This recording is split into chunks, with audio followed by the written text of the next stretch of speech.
بسم اللہ الرحمن الرحیم. ناظرین، وی لاگ نمبر 4، پیج نمبر ہے 316 316، سیرت النبی جلد سوم، اور ہیڈنگ وہی چل رہا ہے، غلبہ روم کی پیشن گوئی. بسم اللہ الرحمن الرحیم. اردو زبان میں سرور عالم صلی اللہ علیہ وسلم کی سیرت پر جامع ترین کتاب سیرت النبی صلی اللہ علیہ وآلہ وسلم.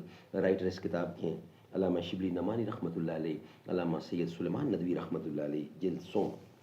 بسم اللہ الرحمن الرحیم. الحمد للہ رب العالمین والصلاة والسلام علی سید المرسلین وعلی آلہ واصحابہ اجمعین. اے خدا شکوہ اے ارباب وفا بھی سن لے، ہو گرے حمد سے تھوڑا سا گلا بھی سن لے. تھی تو موجود ازل سے ہی تیری ذات قدیم، پھول تھا زیب چمن پر نہ پریشان تھی شمیم.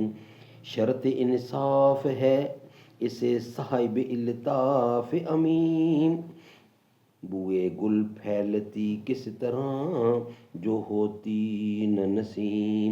ہم کو جمعیت خاطر یہ پریشانی تھی، ورنہ امت تیرے محبوب کی دیوانی تھی.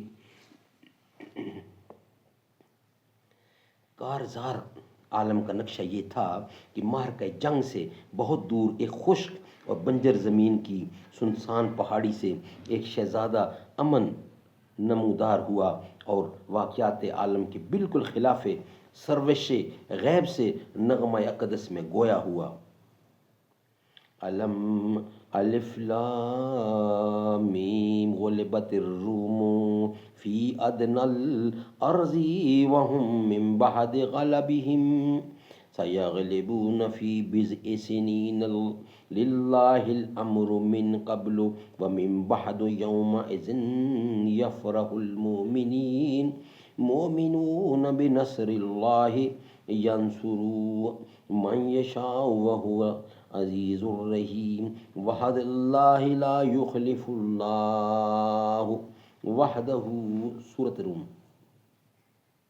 رومی قریب تر زمین میں مغلوب ہو گئے، قریب تر زمین میں مغلوب ہو گئے، لیکن وہ چند سال میں مغلوب ہو جانے کے بعد پھر غالب ہو گئے.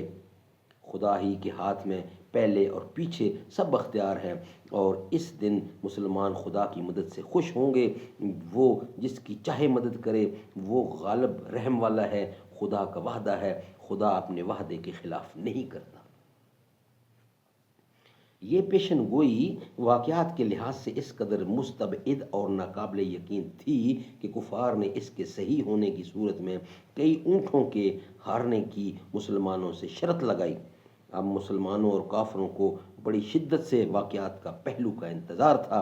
آخر چند سال کے بعد دنیا نے خلاف امید پلٹا کھایا. مورخ گبن کے الفاظ میں شہنشاہ جو اپنی ابتدائی اور آخری زندگی میں سستی عیاشی اور اوہام کا غلام اور رعایا کا مصائب کا نام زد تماشائی تھا، جس طرح صبح و شام کا کہرا آفتاب نصف و نہار کی روشنی سے پھٹ جاتا ہے، دفعتاً 621 ہجری میں محلوں کا